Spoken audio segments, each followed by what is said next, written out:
First Contact and Misunderstanding. The sleek, silver ship of the Galactic Research Council hovered silently above Earth's atmosphere, its advanced cloaking technology rendering it invisible to human detection systems. Inside, a diverse team of alien scientists from across the Milky Way gathered around the central observation deck, their eyes, or equivalent sensory organs, fixed on the holographic displays showing various scenes from the planet below. Dr. Zixtal, the lead xenobiologist, waved a tentacle excitedly. Colleagues, after years of preparation, we finally reached the mysterious death world known as Earth. Our mission is to observe and understand the dominant species of this planet, humans, without interfering or revealing our presence. The assembled scientists chittered, buzzed, and hummed in agreement. Earth had long been a subject of fascination and fear in the galactic community. Its harsh environment, and the rumors of its inhabitants' tenacity, had kept most alien civilizations at bay. But now, with their advanced technology and careful planning, they were ready to unravel the mysteries of this forbidden world. "We'll start by observing their young," Zixtal continued. "Understanding the early development stages of any species is crucial to comprehending their society as a whole." With a few deft movements of his appendages, Zixtal manipulated the ship's sensors to focus on a human settlement. The holographic display zoomed in on a colorful building surrounded by a fenced area filled with small bipedal creatures. "Fascinating," whispered Crithax, the team's behavioral analyst. "These must be their young. But why are they contained in this manner?" Zixtal consulted the data scrolling across his personal device. "According to our preliminary research, humans call this a daycare center. It's a place where young offspring are cared for while the adults engage in productivity tasks." The scientists watched in rapt attention as the scene unfolded before them. Small humans, whom they would later learn were called toddlers, scampered about the playground.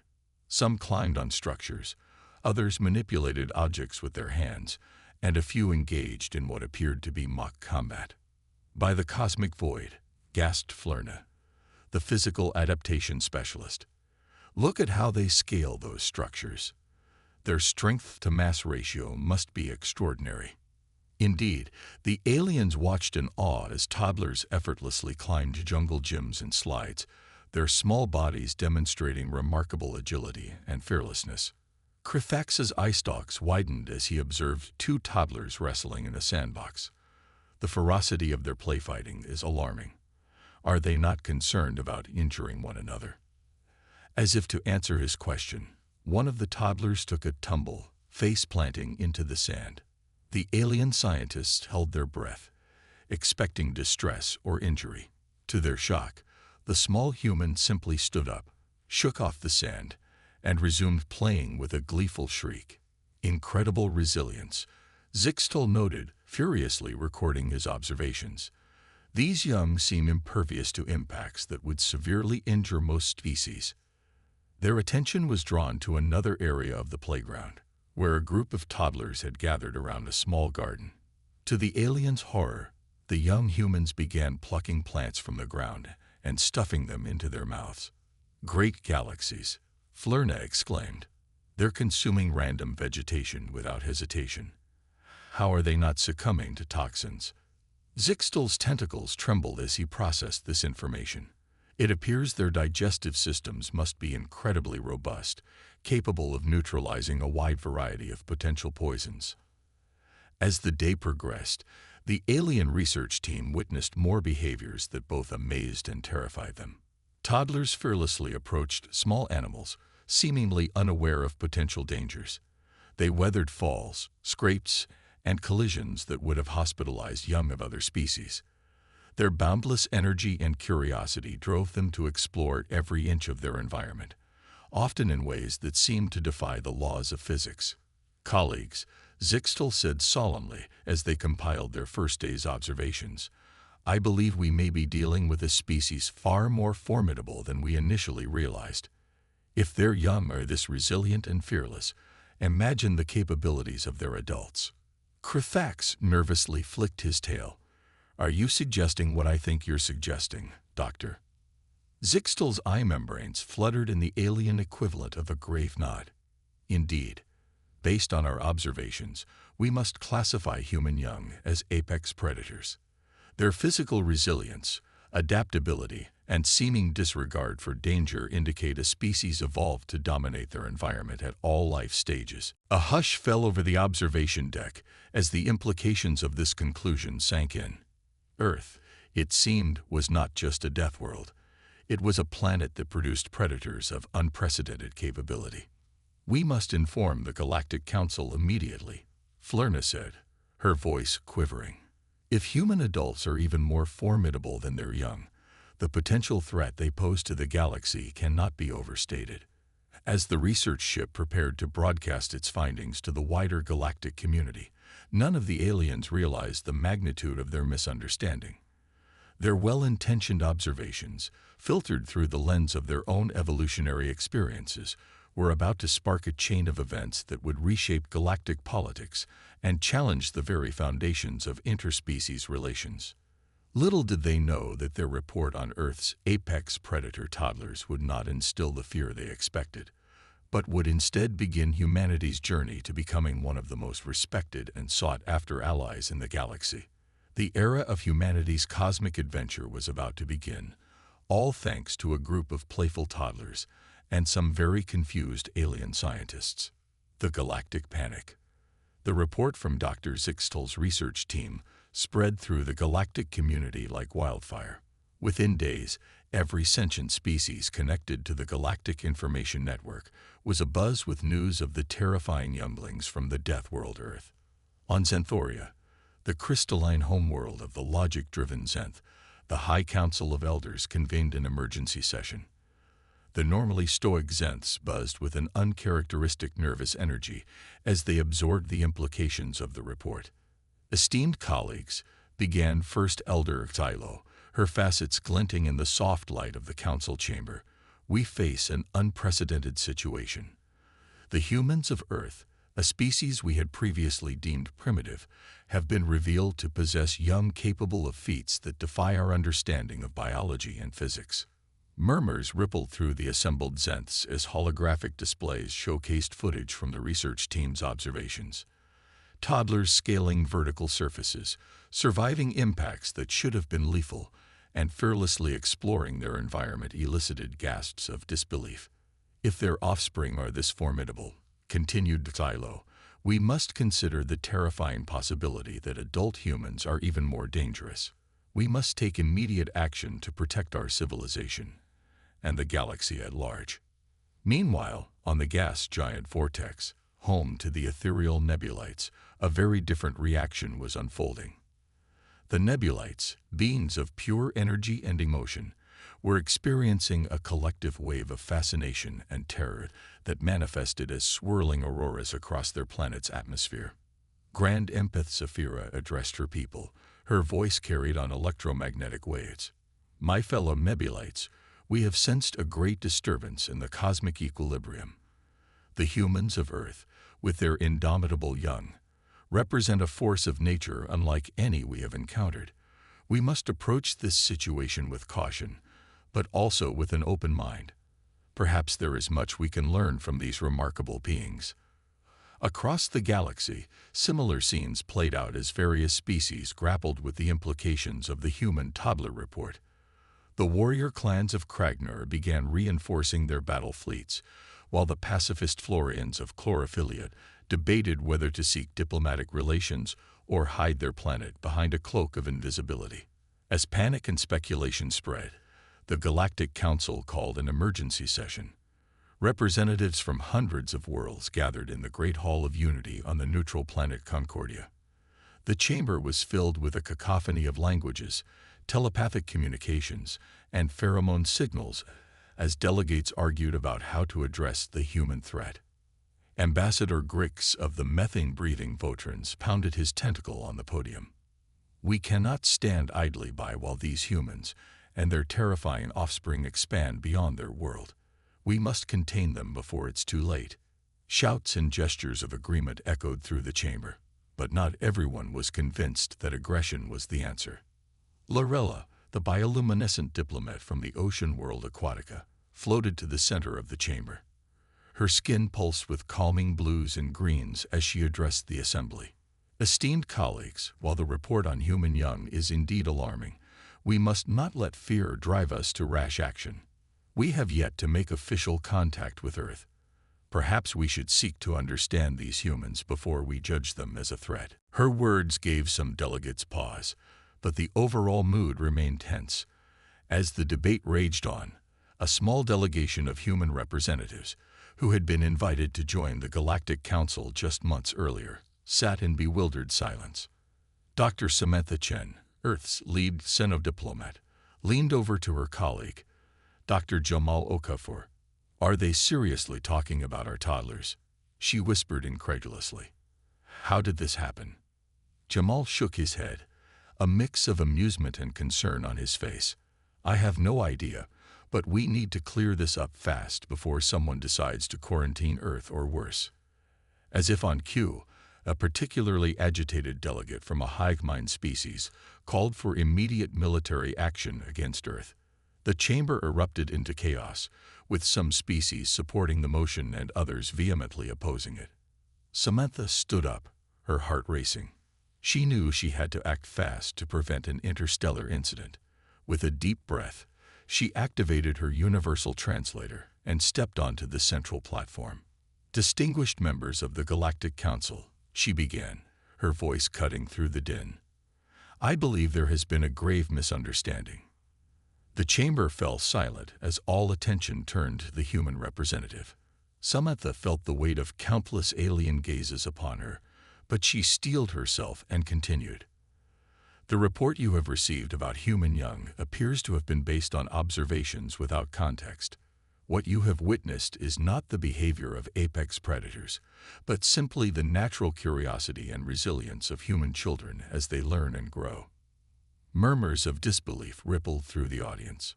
Samantha pressed on, pulling up her own holographic displays showing human toddlers in various everyday situations, playing, learning, and interacting with their parents.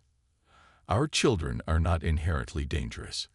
They are exploring their world, developing their skills, and yes, sometimes getting into mischief. But this is all part of our species' developmental process.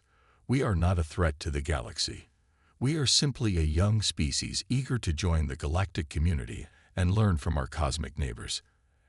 As Samantha continued her impromptu presentation, explaining human child rearing practices and the concept of play, the mood in the chamber began to shift. Curiosity replaced fear in many delegates' expressions, while others remained skeptical but less hostile. Ambassador Grix, who had earlier called for containment, raised a tentacle. "But how do you explain their apparent invulnerability to harm? We saw footage of your young falling from great heights and consuming potentially toxic substances without ill effects." Jamal stepped forward to address this point.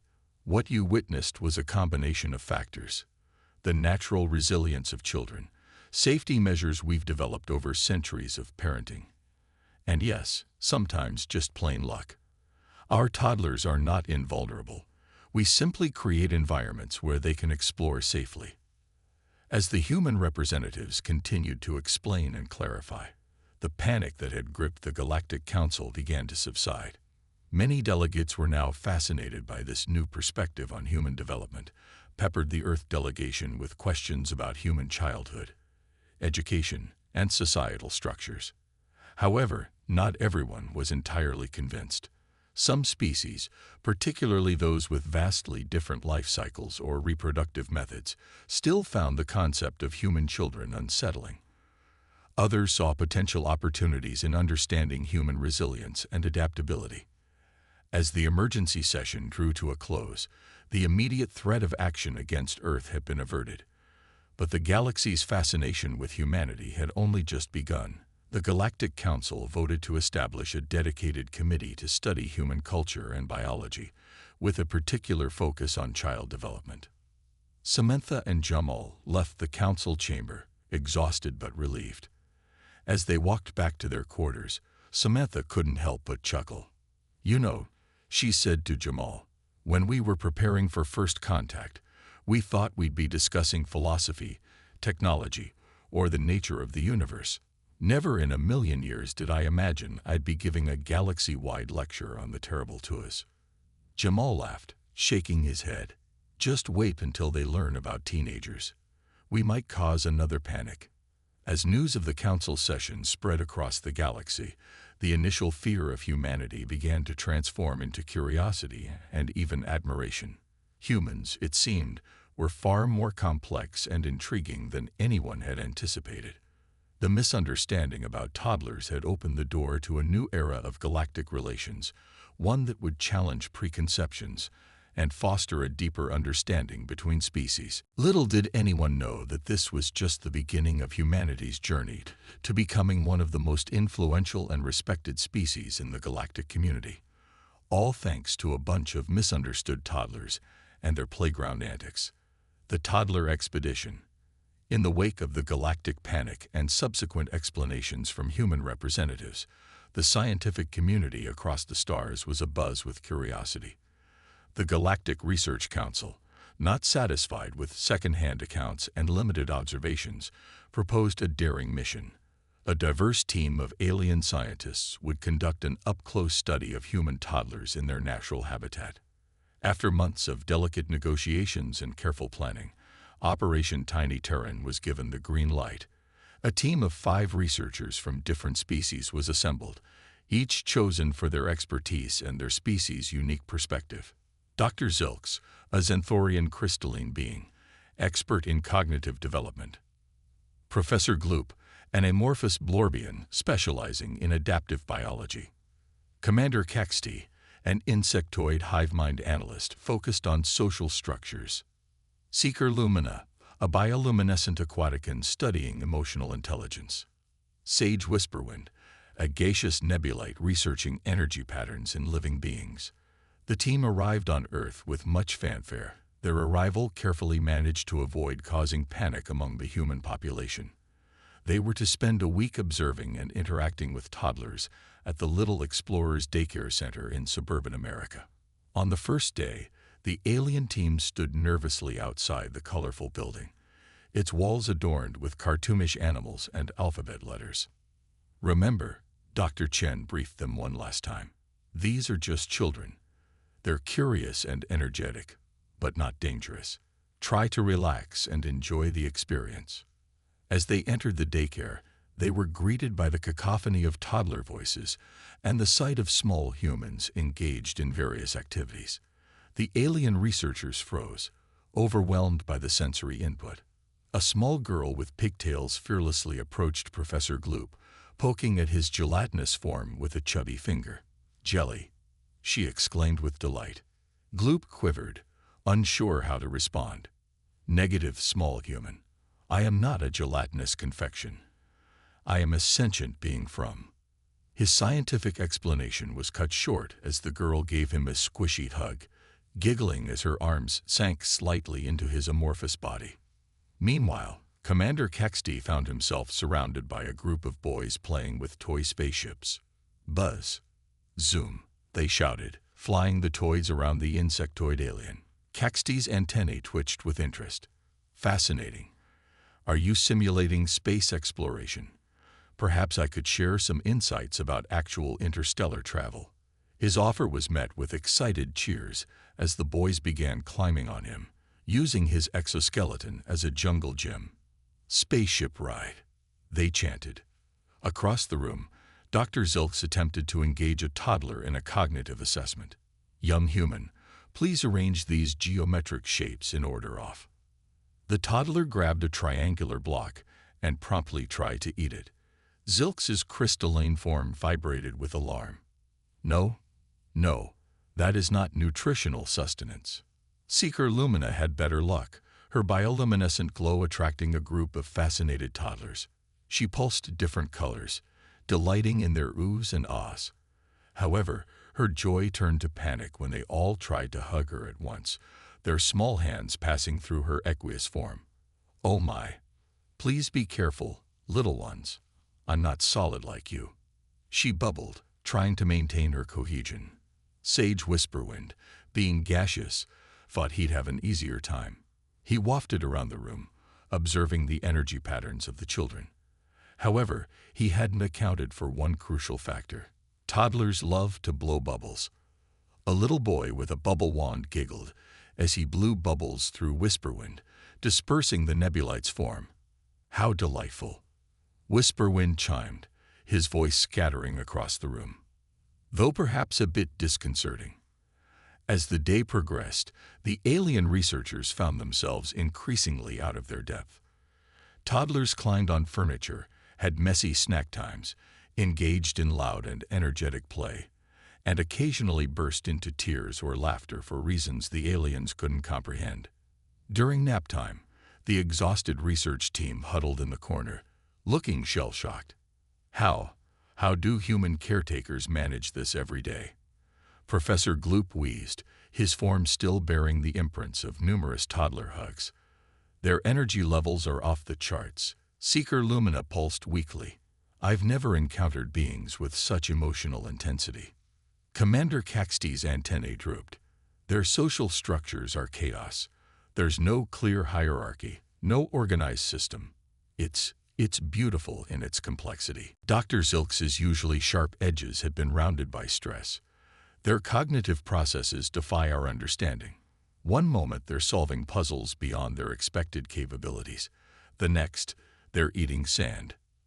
Sage Whisperwind, still pulling himself together, chimed in. Their life force is unlike anything I've ever sensed. So vibrant, so full of potential. It's overwhelming but awe-inspiring. As the week progressed, the alien team began to adapt. They learned to see beyond the chaos and recognize the incredible learning and growth happening before their eyes. They'd witnessed acts of kindness between toddlers, moments of surprising insight, and the sheer joy of discovery that seemed to drive these young humans. By the end of their stay, the research team had undergone a profound shift in perspective. At their final debriefing, Dr. Chen found them changed from the nervous scientists who had arrived a week ago. So, she asked with a smile, what are your conclusions? The aliens exchanged glances before Dr. Zilk spoke. We came here expecting to study creatures mistakenly labeled as apex predators. What we found instead were apex learners. Seeker Lumina pulsed in agreement. Their capacity for growth, for adaptation, for emotional connection, it's unparalleled in our experience. Their seeming chaos is their strength, added Commander Caxty. It allows for creativity, for innovation, for thinking beyond rigid structures. Professor Gloop morphed into a shape resembling a smiling face. They are not the mindless, destructive forces we feared. They are bundles of pure potential. Sage Whisperwind swirled thoughtfully. In all my years of studying life force patterns, I've never encountered beings with such vibrant, adaptive energy. It's as if they're connected to the very essence of creation itself.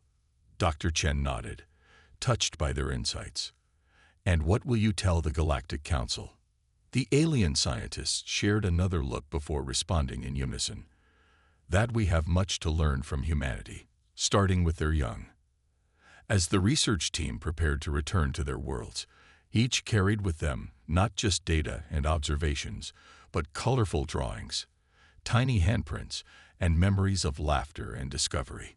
They had come to study what they thought were apex predators, but left with a profound respect for humanity's greatest strength, its capacity for growth, learning, and boundless potential.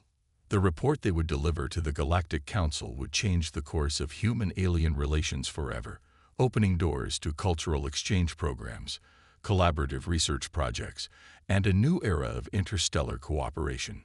All thanks to a week spent with the most fearsome, awe-inspiring creatures in the galaxy, human toddlers.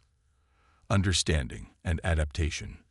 The report from the Toddler Expedition Team sent shockwaves through the galactic community.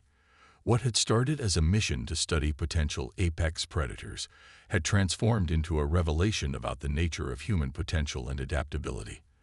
As the findings spread, attitudes across the galaxy began to shift dramatically. On Zenthor, the crystalline beings found themselves reassessing their rigid educational structures. Inspired by the seemingly chaotic, but effective learning environment of human daycares, they began incorporating more free play and exploration into their youth development programs. First Elder Gilo, addressing the Xantharian Science Academy, spoke with an enthusiasm that caused her facets to shimmer brightly. Esteemed colleagues, we have long prided ourselves on our logical approach to education. But the human model shows us that there is much to gain from embracing uncertainty and encouraging individual exploration. We must adapt our methods if we wish to unlock the full potential of our youth. The changes were met with initial resistance, but as young Xanthorians began displaying increased creativity and problem-solving skills, even the staunchest traditionalists couldn't deny the benefits. Meanwhile, on the gas giant Vortex, the Nebulites found themselves fascinated by the emotional intensity of human children. They began a cultural exchange program, sending Nebulite observers to human schools and inviting human teachers to share their methods. Grand Empath Zephyra, her form swirling with excited energy, addressed her people. The humans have shown us that emotions are not merely a byproduct of consciousness, but a powerful tool for growth and understanding. By studying their young, we may learn to harness our own emotional energies in ways we never imagined possible. Across the galaxy, similar initiatives sprouted. The hive mind species of Collectiva, intrigued by the individual development of human children, began experiments in allowing greater autonomy among their own offspring. The aquatic myrrh of Oceania, inspired by human swimming lessons, developed new techniques for teaching their young to navigate complex coral reefs. On Earth, the impact was equally profound. As alien species became less fearful and more curious about humanity, cultural exchange programs flourished. Alien scientists and educators flocked to Earth to study human development firsthand, while human experts in child psychology and education were invited to share their knowledge across the stars. Dr. Samantha Chen, now serving as Earth's ambassador to the Galactic Council, found herself at the center of this interstellar revolution in child-rearing and education. At a landmark conference on Concordia, she addressed representatives from hundreds of worlds. Friends, colleagues, honored delegates, she began, her voice carrying across the Grand Assembly Hall. A year ago, we stood on the brink of conflict, our differences and misunderstandings threatening to divide us. Today, we stand united in our quest for knowledge, brought together by the most unexpected of teachers, our children. The hall erupted in a cacophony of approving sounds, from chirps and whistles to resonant hums and telepathic waves of agreement. We've learned that what we initially perceived as the fierce resilience of apex predators is, in fact, the boundless potential of young minds, Chen continued. In human children, you've recognized a reflection of your own species' capacity for growth, adaptation, and wonder. And in your diverse approaches to nurturing your young, we humans have found new perspectives that are revolutionizing our own practices. She gestured to a holographic display showcasing various interspecies educational initiatives. Already, we're seeing the fruits of our collaboration. Xanthorian children are displaying unprecedented levels of creative thinking. Nebulite youth are achieving new depths of emotional regulation. Human students are benefiting from the collectivists' insights into collaborative learning. As Chen spoke, the atmosphere in the hall was electric with excitement and possibility. Species that had once eyed each other with suspicion or fear were now engaged in animated discussions about developmental psychology, neurobiology, and pedagogical techniques.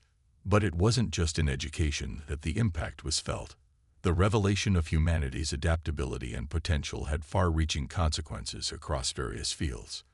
In the realm of diplomacy, human negotiators became highly sought after for their ability to think creatively and adapt quickly to new situations.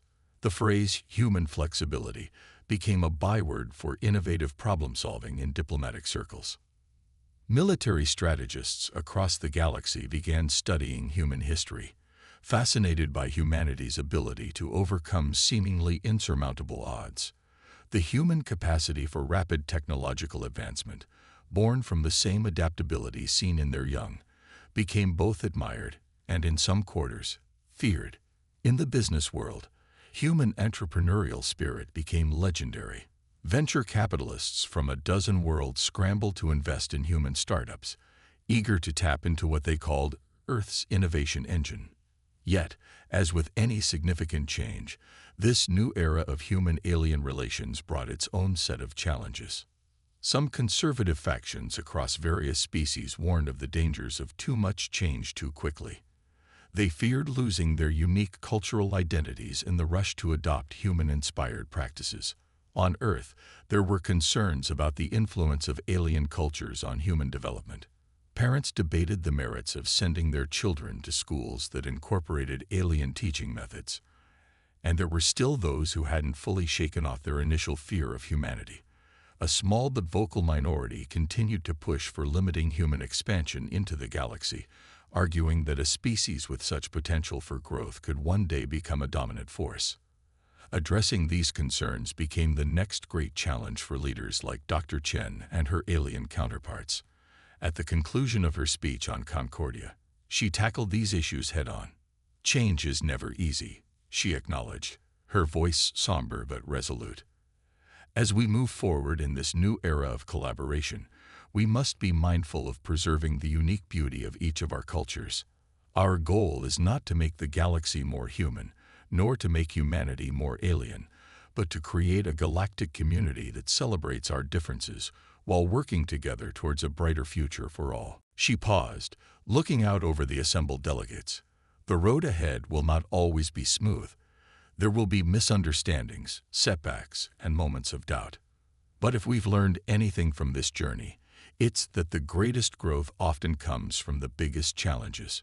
Together, with the adaptability of humanity and the diverse strengths of all our species, there is no obstacle we cannot overcome.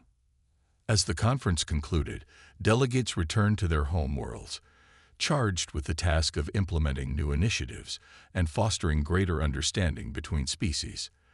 The galaxy was entering a new age, one shaped by the unexpected lessons learned from the beings once mistakenly labeled as apex predators, human children. The story of humanity's rise from feared newcomers to respected partners in the galactic community was far from over. But with each passing day, with each new collaboration and exchange of ideas, the future grew brighter.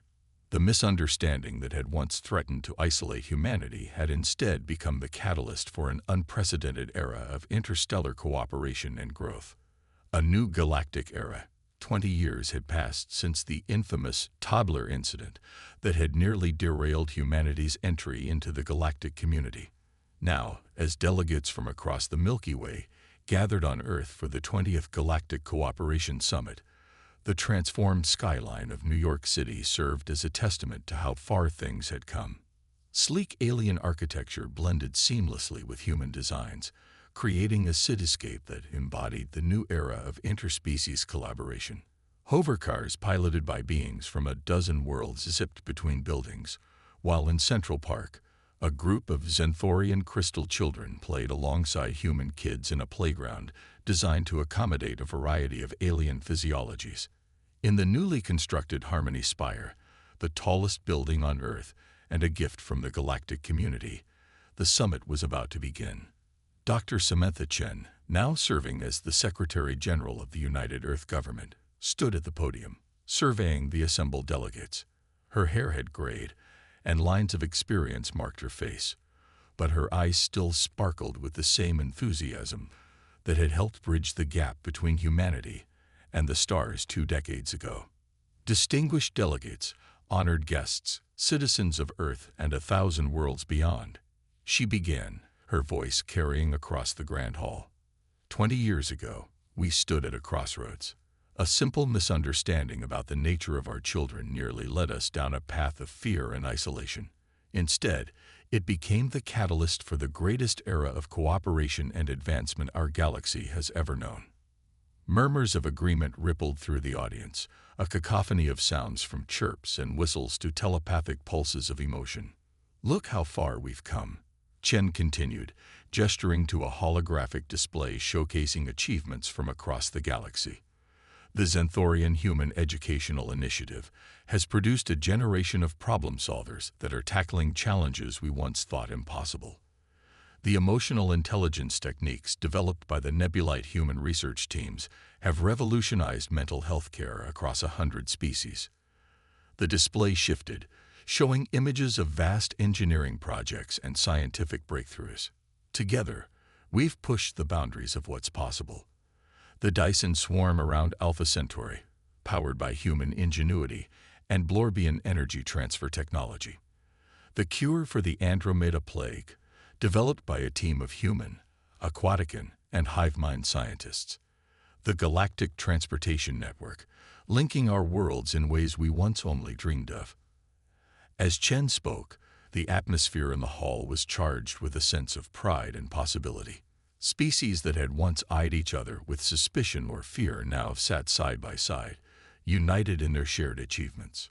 But perhaps our greatest achievement, Chen said, her voice softening, is not measured in technological advancements or scientific breakthroughs.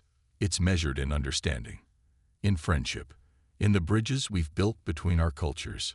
The holographic display changed once more, showing scenes from across the galaxy. A human family sharing a meal with their insectoid neighbors, a nebulite poet collaborating with a human musician, a team of human and alien athletes competing together in the Galactic Olympics. We've learned from each other, grown together, Chen continued. We've discovered that our differences are not obstacles to be overcome, but strengths to be celebrated. The adaptability and creativity that once made humanity seem dangerous now serve as a catalyst for innovation across the galaxy. And in turn, we've gained wisdom, perspective, and knowledge from our galactic neighbors that have transformed our society in ways we never imagined. Yet, even as she spoke of their successes, Chen was careful to address the challenges that remained. Our journey hasn't always been smooth, she acknowledged. We've faced setbacks and disagreements. The Proxima Centauri dispute tested the bonds of our alliance. The great debate over artificial intelligence regulation showed us that even in cooperation, we can have fundamental differences. She paused, letting her words sink in. But each challenge has only served to make our union stronger. We've learned to navigate our differences, to find common ground even when it seems impossible. And in doing so, we've created a galactic community more resilient and more united than ever before. As Chen's speech neared its conclusion, she turned her gaze to a special section of the audience. There, a group of human young adults sat alongside their alien counterparts, the first generation to grow up in this new, interconnected galaxy. To the youth of Earth and beyond, she said, her voice filled with emotion, you are the living embodiment of what we've achieved. You've grown up in a galaxy where the idea of alien is not something to be feared, but something to be cherished. You represent the future we've been building, a future of unlimited potential, of boundless cooperation, of infinite diversity in infinite combinations. As Chen's speech concluded, the hall erupted in a standing ovation that transcended species barriers. Crystalline beings vibrated in harmony with thunderous applause, while gaseous entities pulsed with vibrant colors of approval. In the aftermath of the summit, as delegates dispersed to continue their collaborative efforts across the stars, a small ceremony took place in a quiet corner of Central Park. There, beside a playground where human and alien children played together, a monument was unveiled. It was a simple holographic display, showing an image familiar to those who remembered the events of 2 decades ago. The human toddler, arms outstretched, effortlessly hugging the startled alien researcher. Beneath the image, an inscription read, "From misunderstanding comes opportunity. From fear comes growth. From the innocence of a child comes the wisdom to shake the stars." As night fell on Earth, the lights of 1,000 alien ships twinkled in the sky, no longer a source of fear, but a reminder of the vast, diverse, and interconnected community humanity now called home. The apex predators of that long-ago report had indeed shaped the galaxy, not through fear or dominance, but through an insatiable curiosity, an irrepressible adaptability, and an unwavering belief in the power of cooperation. The galactic community faced an uncertain future, filled with challenges yet unimagined and discoveries yet unmade. But they would face it together, guided by the lessons learned from the most unexpected of teachers, the children of Earth, whose unintentional diplomacy had transformed the very fabric of interstellar relations. As the stars shone down on a peaceful Earth, they seemed to twinkle with possibility, promising a future limited only by the bounds of imagination and the strength of the bonds forged between worlds. The age of isolation was long past. The age of cooperation, sparked by a simple misunderstanding, was in full bloom, and the best was yet to come.